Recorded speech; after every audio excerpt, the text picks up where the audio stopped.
अच्छा ये बात बतावा। हाँ। एगो तो तू छठ घाट पाइल बारू।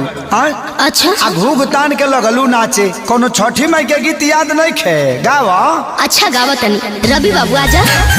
पेन्ही के बबुआ के पापा पियरी ई बात है।